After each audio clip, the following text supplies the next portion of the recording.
What's up, YouTube? It's your boy Connor Gary back on the G Money 041 channel. I know we just did a bunch of NFL talk, but I wanted to do another discussion with Geoff Lowe. This is going to be on Pac-12 basketball. A lot of news in the past few days on Pac-12 basketball. We've had 2 new hirings and a huge news story that I don't think is being really reported on. But let's get right into it. Again, Geoff, welcome to the program. Thank you again. I'm excited to talk a little hoops. I just want the Pac-12 to go back to the days where we're the best conference and Washington State was number 2 in the country, and UCLA, SC, Washington, Oregon, they all had great teams. Cal, that was the most fun I ever had watching Pac-12 hoops. Oregon State had great play. Oregon State used to have great players like Gary Payne come through there. That's in the 80s. I'm talking like 2006. That was a great. I'll drop Oregon State basketball players all day. All you got to say is the glove, okay? Unless you're North Carolina and you got Michael Jordan, I don't know how many other schools can boast a better player than the glove, in my opinion. I got the glove jersey right over there. Do we want to talk UCLA basketball and Kareem and do we want to talk Kareem right now? Do we want to talk Bill Walton? Do we want to talk Sidney Wicks? Do you want to talk Gary Payton?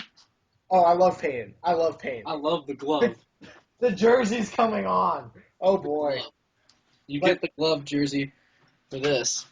All right. Let's get right into it, though. Let's talk about the big hiring yesterday. Larry Enfield from Florida Gulf Coast was hired at USC. You are a USC fan. Immediate impressions. I hate it. I think Enfield, that's a great story.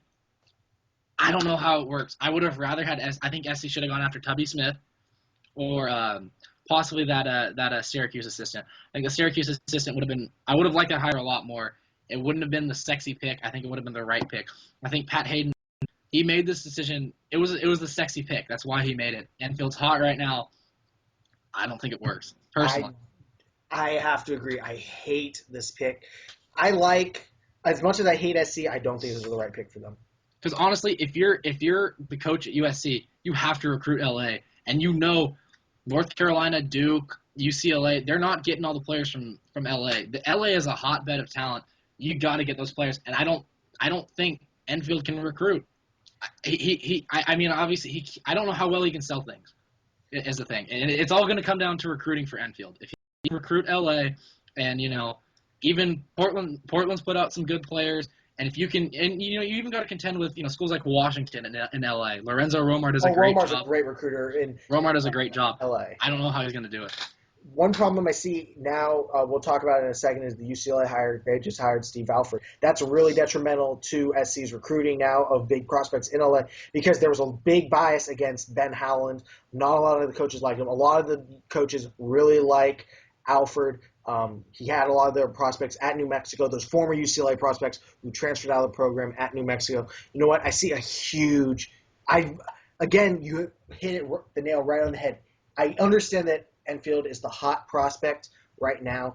If they want to try and get any of those guys also to transfer over to SC, they're going to have to sit out. I understand that he was able to get a lot of his players, and his players responded to him. I understand that. But you know what? 2 games in the NCAA tournament don't make you a great coach. I agree. His team had a lot going for them. They had a whole crowd behind them. They had the whole stadium behind them, basically. You know what? I mean, God, the entire state of Florida was behind him. I mean, this was the biggest story I've ever seen in college basketball, and I love it, and it's a great story. I just don't love the hire. And as for Steve Alford, it's an okay hire. I would not say – obviously, I would have loved Shaka Smart, but when you got to think if you're UCLA and you can't get the from VCU or Butler, something's wrong with your program. So I don't think it's the program exactly. I think it's Dan Guerrero, and I think Dan Guerrero needs to go from UCLA. I could do a whole hour episode on how much UCLA hates Dan Guerrero. Here's the problem. From what I have read and what I had heard, UCLA was in very, very, very serious talks with one Rick Pitino, and that they made this hire.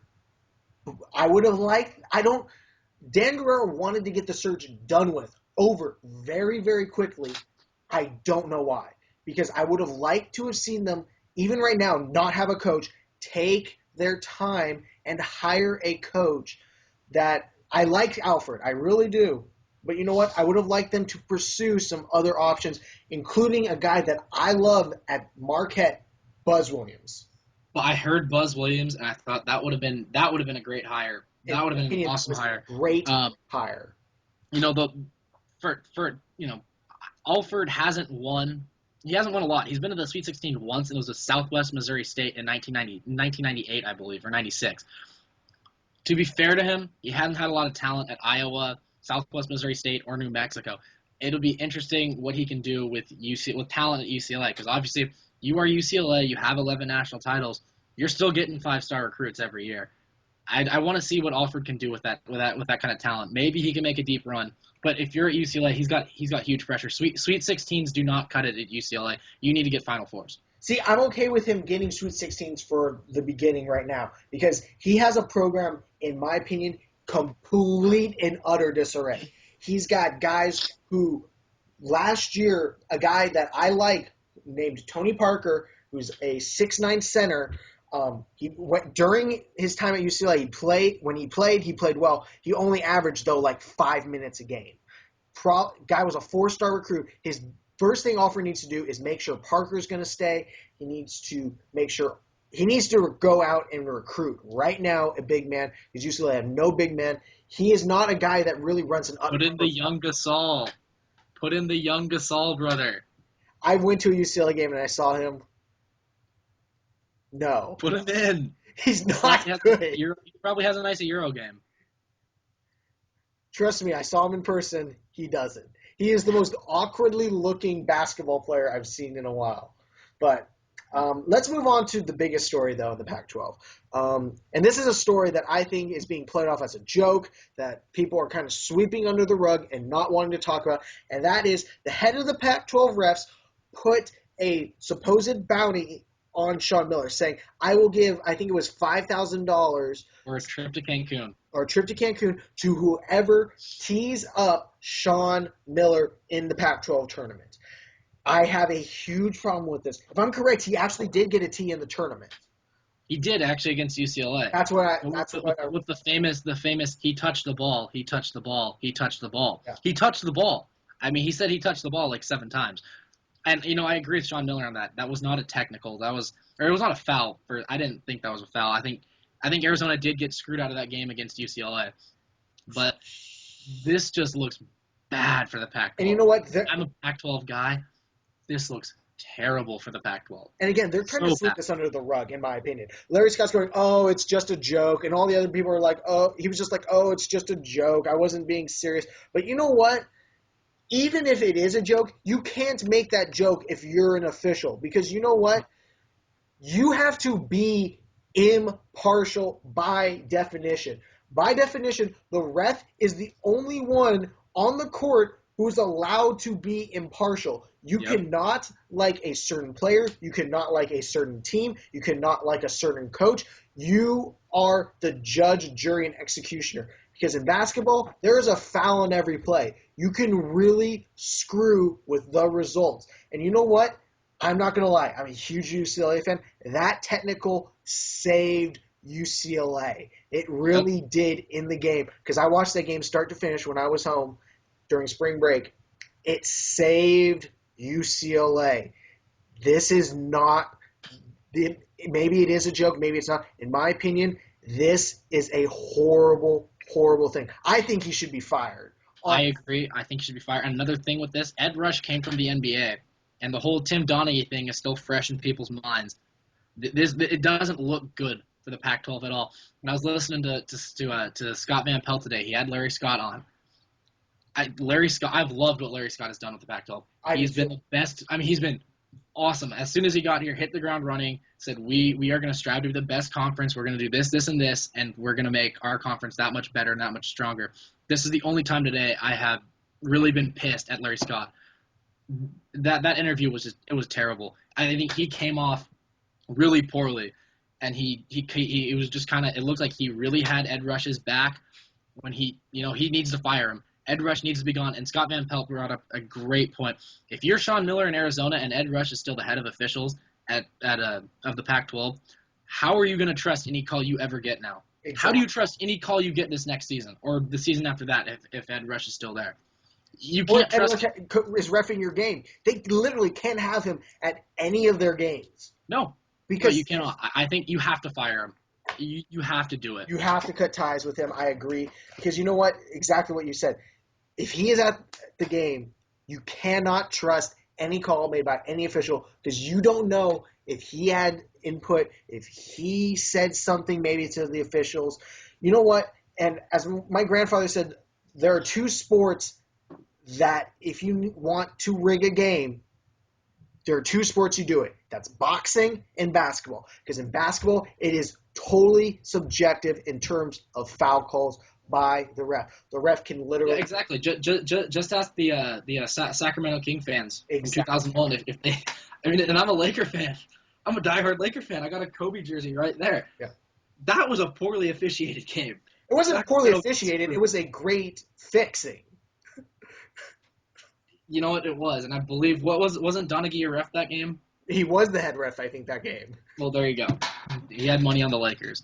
I'm just glad he had money on the Lakers and not the Kings because that got us our second title. But that's the thing. In basketball, there's a foul on every play. If the ref wants to call it, he can call it. Refs can take players out of games with fouls. They can give a team points by getting certain players to the foul line. They can completely control the game. And when you have a ref say those things in a way that would make people perceive that he is controlling the outcomes of games by either giving a team momentum, by teeing up coaches, by taking a coach and taking him out of the game, possibly mentally, by giving him a tee, you have to get rid of that official. I completely agree. Ed Rush needs to be fired. The one point Larry Scott did bring up, which made a little sense, was there are no coaches now with $5,000 for a trip to Cancun. To be fair, there are no officials right now from that game who have that money or are in Cancun right now. Come on, really?